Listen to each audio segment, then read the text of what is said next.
Hello friend, welcome to my YouTube channel. और आज हम आपके लिए लेके आए हैं साइंस के 20 महत्वपूर्ण क्वेश्चन जो को आपको सभी कंपटीशन एग्जामों के लिए बहुत ही महत्वपूर्ण है। तो चलिए आज के सेशन शुरू करते हैं। और यदि आप मेरे चैनल पर नए हो तो प्लीज़ चैनल को सब्सक्राइब करें और बेल आइकन को ज़रूर दबाएँ। पहले क्वेश्चन है कि हेबर विधि द्वारा अमोनिया के उत्पादन में किस उत्प्रेरक का उपयोग किया जाता है। ऑप्शन ए लोहा, बी प्लेटिनम, सी निकेल या डी एल्यूमिना। तो हेबर विधि द्वारा अमोनिया के उत्पादन में उत्प्रेरक के रूप में जो यूज किया जाता है वह होता है लोहा। ऑप्शन ए आपका आंसर हो जाएगा। नेक्स्ट क्वेश्चन है कि जब पानी में नमक मिलाया जाता है तो निम्नलिखित में से कौन सा परिवर्तन होता है। ए क्वथनांक बढ़ता है और जमाव बिंदु घट जाता है, बी क्वथनांक घटता है और जमाव बिंदु बढ़ जाता है, सी क्वथनांक और जमाव बिंदु दोनों घटते हैं, या डी क्वथनांक और जमाव बिंदु दोनों बढ़ते हैं। तो आपका आंसर हो जाएगा कि क्वथनांक बढ़ता है और जमाव बिंदु घटता है। नेक्स्ट क्वेश्चन है आपका कि ICI मार्क्ड ब्रांड जाना जाता है तो यह किस लिए जाना जाता है। ए सर्टिफिकेशन मार्क के लिए, बी बुक मार्क, सी ट्रेडमार्क या डी आइडेंटिटी मार्क। तो ICI मार्क्स ब्रांड जाना जाता है वह जाना जाता है सर्टिफिकेशन मार्क के लिए। ऑप्शन ए आपका आंसर हो जाएगा। नेक्स्ट क्वेश्चन है आपका कि थर्मोकपल या ताप युग्मक खालिस्तान द्वारा बनाया जाता है। आपको बताना है कि यह थर्मोकपल किसके द्वारा बनाया जाता है। ऑप्शन ए है दो धातुओं द्वारा, बी दो एक सदृश धातुओं द्वारा, सी दो असदृश धातुओं द्वारा या डी इनमें से कोई नहीं। तो आपका आंसर हो जाएगा ऑप्शन नंबर सी, दो असदृश धातुओं के द्वारा बनाया जाता है। नेक्स्ट क्वेश्चन है कि समुद्री जल को शुद्ध जल में किस प्रक्रिया द्वारा बदला जा सकता है। ऑप्शन ए है प्रवेदना द्वारा, बी उत्फलन द्वारा, सी विद्युत पृथक्करण द्वारा या डी उत्क्रम परासरण द्वारा। ऑप्शन नंबर डी आपका आंसर हो जाएगा कि उत्क्रम परासरण द्वारा समुद्री जल को शुद्ध जल के रूप में बदला जाता है और पीने योग्य उपयोग में लाया जाता है।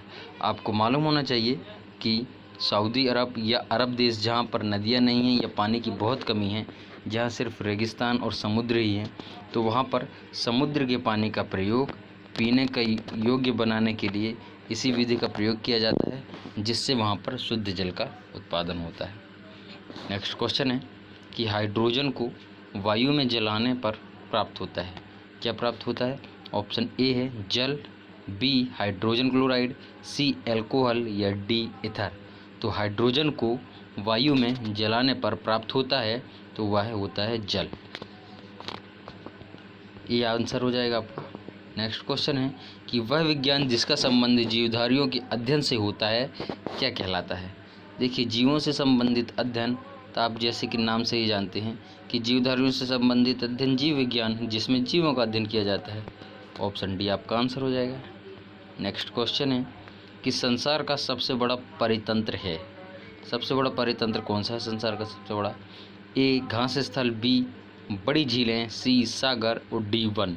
आप जानते हैं समुद्र जो है सबसे बड़ा परितंत्र स्थल कहलाता है। Option C. नेक्स्ट क्वेश्चन है कि OF2 में ऑक्सीजन का ऑक्सीकरण अंक है। ए 0.3, बी 3, सी 0.1 या डी 2। तो आपका आंसर हो जाएगा ऑप्शन नंबर डी कि OF2 में ऑक्सीजन का ऑक्सीकरण अंक होता है 2। नेक्स्ट क्वेश्चन है हेवर्सियन तंत्र पाया जाता है। ए मत्स्यों की अस्थियों में, बी पक्षियों की अस्थियों में, सी है स्तनियों की अस्थियों में या डी सरीसृपों की अस्थियों में।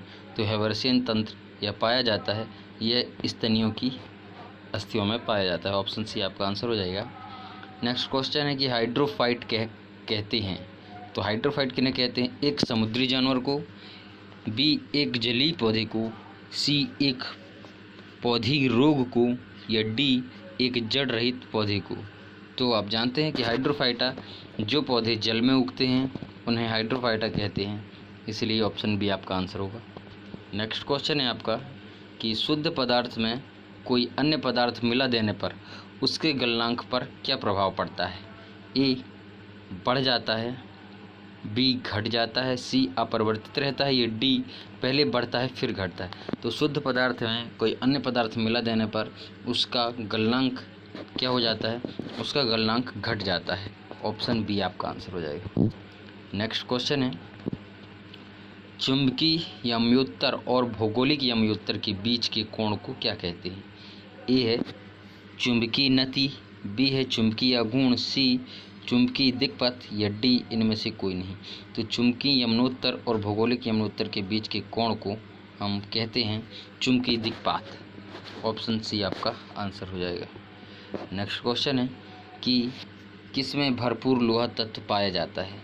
ए नारंगी, बी अंडे, सी हरी सब्जी, या डी दूध। जैसे कि आपको नाम से ही पता चल रहा है कि आयरन या लोह तत्व सबसे भरपूर मात्रा में पाया जाता है हरी सब्जियों में, जैसे कि पालक, ये इस प्रकार की जितनी भी हरी सब्जियां हैं इनमें सभी आयरन बहुत मात्रा में पाया जाता है।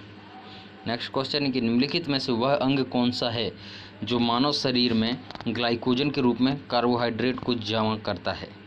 ए है आंत, बी अमाशय, सी अग्नाशय, या डी यकृत।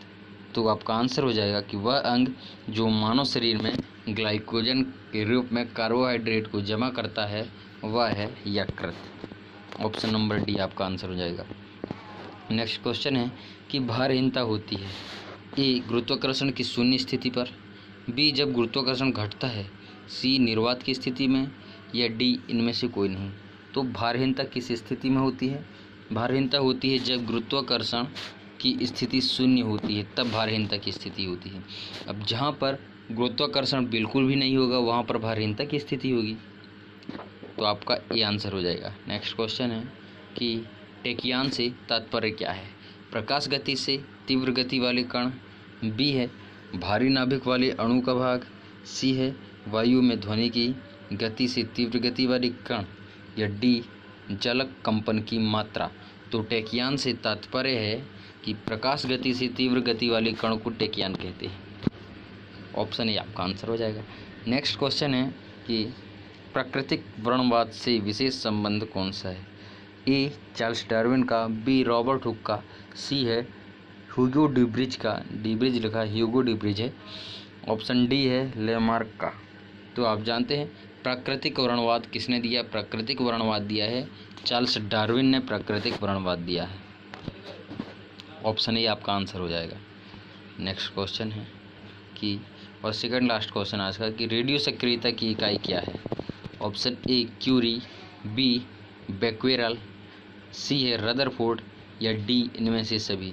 तो रेडियो सक्रियता की इकाई कौन सी है?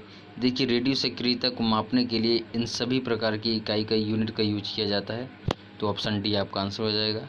क्यूरी, बेक्वेरल और रदरफोर्ड तीनों को ही रेडियो सक्रियता की इकाई माना जाता है। नेक्स्ट क्वेश्चन और आज का लास्ट क्वेश्चन है कि आवर्त सारणी का लंबा रूप निर्भर करता है? ए आवर्त, बी वर्ग, सी विद्युत रासायनिक क्रम, या डी अधातु। तो आवर्त सारणी का लंबा रूप निर्भर करता है, वह करता है आवर्त पर। क्वेश्चन ए आपका आंसर हो जाएगा। तो ये थे आज के 20 IMP क्वेश्चन।